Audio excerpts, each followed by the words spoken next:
Kita lanjutkan dengan penulisan buku non-fiksi untuk anak. Pada buku non-fiksi untuk anak, sebenarnya topik yang bisa kita bahas itu banyak sekali ya, yang terkait dengan teknologi, dengan pengetahuan di sekitar anak, tentang lingkungan, kebudayaan, dan lain-lain. Tentang kesehatan aja misalnya, ada begitu banyak yang bisa kita sajikan. Apa ancaman diabetes untuk kesehatan, obesitas, dan lain-lain. Masalahnya jadi bukan pada topiknya, tapi bagaimana kita menyajikan itu supaya sebagai buku non-fiksi untuk anak, buku itu menarik gitu. Sehingga anak-anak tertarik untuk membaca dan memperoleh tambahan pengetahuan. Kita bisa mencari ide atau pemahaman tentang hal tersebut dari tabloid atau majalah anak-anak misalnya. Karena tabloid dan majalah anak-anak selalu berusaha menyajikan topik yang lagi ngetren dan menjadi perhatian anak-anak. Pengalaman saya waktu mengasuh tabloid anak-anak Hopla memang seperti itu. Maka untuk mencari topik bahasan yang bisa dikembangkan menjadi buku, coba cari dari tabloid atau majalah tentang kesehatan, pengetahuan perilaku, dan lain-lain. Kira-kira apa ya yang penting untuk dikembangkan? Kemudian mengingat pentingnya peranan ilustrator dalam membuat buku bacaan anak, maka buat kalian yang pintar menggambar, coba dalami pembuatan ilustrasi untuk anak-anak. Karena peluangnya sangat besar, bahkan bisa sebagai sumber mata pencarian. Bekerjasamalah dengan penulis dan pengarang untuk menghasilkan bacaan anak yang kreatif dan spektakuler. Tetapi jika kamu selain bisa menggambar juga bisa menulis, ya cobalah buat buku sendiri. Kita juga bisa membuat buku tentang olahraga. Kita bercerita tentang olahraga bukan hanya dari sisi aturan dan jenisnya saja, tetapi kita bisa bercerita atau menceritakan tentang atletnya ya, perjuangan mereka, kerja keras mereka, latihan keras mereka untuk mencapai prestasi yang tinggi. Sehingga itu dapat memotivasi anak-anak untuk menyukai jenis olahraga dan bagaimana mereka lalu menempa dirinya. Kita bisa bercerita tentang atlet panjat dinding, atletik, wusu, bulu tangkis, dan lain-lain. Atlet-atlet yang senantiasa penuh semangat untuk mencapai prestasi setinggi mungkin. Dan untuk mencapai semua itu dibutuhkan semangat, latihan keras, sikap disiplin, dan ketahanan mental. Semuanya kita sampaikan dengan cara bertutur yang menarik, menggugah emosi, tapi sekaligus menyampaikan informasi. Kita bisa melengkapinya dengan foto dan ilustrasi yang menyatu. Atau bisa juga perjuangan si atlet tersebut kita sajikan dalam bentuk komik yang menarik. Kita tahu matematika merupakan pelajaran yang dapat mengembangkan nalar dan logika anak. Matematika sangat penting untuk membentuk karakter rasional anak. Maka penyampaian matematika secara menarik dengan metode yang menyenangkan tentu akan sangat membantu. Dan salah satu itu tugas penulis ya, dan pengarang dan ilustrator, bagaimana membuat bacaan yang terkait dengan matematika sehingga itu bisa membuat anak terangsang untuk belajar secara menyenangkan. Salah satu cara penyampaian matematika yang menarik bisa melalui buku cerita bergambar dan komik. Misalnya kita membuat buku tentang olahraga yang berkaitan dengan matematika, atau cerita petualangan yang dikaitkan dengan matematika. Kalau kita dalami sebenarnya sudah banyak penulis dan ilustrator yang secara kreatif, baik dari dalam maupun luar negeri, yang membuat komik menarik yang berkaitan dengan matematika. Coba cari di toko buku. Kemudian ciptakan buku atau komik kreasi baru tentang matematika yang lebih menarik.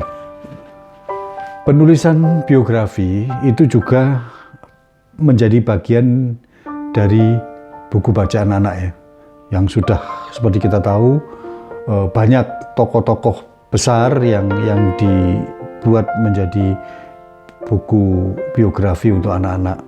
Baik itu disajikan dalam bentuk buku teks panjang dengan foto-foto, ilustrasi ataupun yang dalam bentuk komik tentang Alexander Graham Bell, tentang Thomas Alva Edison dan lain-lain. Juga yang menyangkut tokoh-tokoh nasional kita. Nah, kita kan bisa juga membuat tokoh-tokoh yang kekinian ya, orang-orang muda yang masih muda belia tetapi sudah sukses baik sebagai pengusaha ataupun sebagai yang mempunyai prestasi gemilang. Itu kita sajikan dalam bentuk buku-buku yang menarik sehingga menjadi motivasi anak-anak untuk meneladani mereka dan bisa menjadi seperti mereka kelak kalau sudah dewasa. Di sinilah lagi-lagi dibutuhkan kreativitas penulis dan ilustrator untuk membuat buku bacaan itu menjadi disukai oleh anak-anak.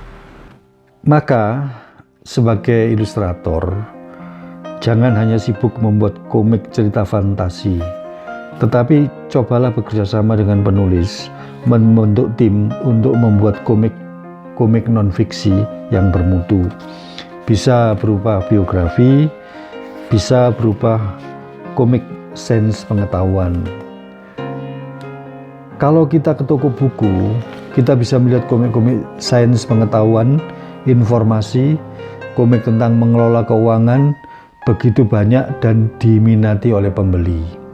Kebanyakan komik dari Korea, disajikan dengan kemasan yang apik, harganya ya tentu saja mahal. Dulu komik Jepang atau manga merajai pasaran, Kung Fu Boy, Dragon Ball, Doraemon, Sailor Moon, dan lain-lain. Sekarang sudah menurun. Tapi sekarang komik sains, komik pengetahuan yang naik daun. Maka temukan ide yang cemerlang dan buatlah komik pengetahuan yang kreatif dan menarik.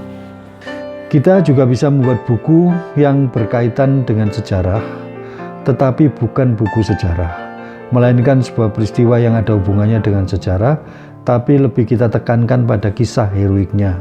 Karena pada dasarnya anak-anak menyukai kisah-kisah yang heroik. Misalnya pertempuran Laut Aru, kisah tentang gugurnya Komodor Yosudarso. Kita ceritakan kejadian pada tahun 1962 itu, pada kisah merebut Irian Barat dari tangan Belanda waktu itu. Bagaimana KRI Macan Tutul yang dikomandani oleh Komodor Yosudarso bermanuver dengan gagah berani untuk melindungi dua kapal kita lainnya, sehingga mereka bisa meloloskan diri dari gempuran meriam kapal Belanda. Hingga akhirnya KRI Macan Tutul tenggelam, dan di tengah dentuman peluru meriam terdengar seruan sang komodor membahana, terus kobarkan semangat pertempuran. Kita juga bisa menuturkan kisah heroik yang dilakukan oleh orang-orang zaman sekarang, para anggota pasukan pemadam kebakaran hutan yang berjibaku memadamkan kebakaran hutan, kisah para dokter dan tenaga medis yang bekerja keras menyelamatkan pasien dari serangan virus COVID-19, atau perjuangan para pendidik yang bekerja di pedalaman dengan medan yang sulit. Kisah orang-orang muda yang bergabung dengan anggota pasukan TNI dan Brimob yang bertugas di wilayah yang jauh atau di wilayah perbatasan. Dan kisah-kisah heroik lainnya yang mampu membangkitkan jiwa patriot dan cinta tanah air pada anak-anak. Ingat, pada umumnya anak-anak menyukai cerita petualangan dan cerita yang heroik. Usahakan penyajiannya supaya menarik dan jangan menggurui. Kemudian untuk yang bisa menggambar, saya anjurkan untuk menekuni terus bakat dan kemampuan itu. Bagaimana kalian lalu bisa ikut meramaikan kasanah bacaan anak ini? Karena di sini juga dibutuhkan ilustrator yang handal. Dan jangan lupa loh, menggambar untuk anak-anak itu juga tidak semudah yang kita bayangkan ya, bukan asal menggambar, tetapi butuh juga pendalaman-pendalaman.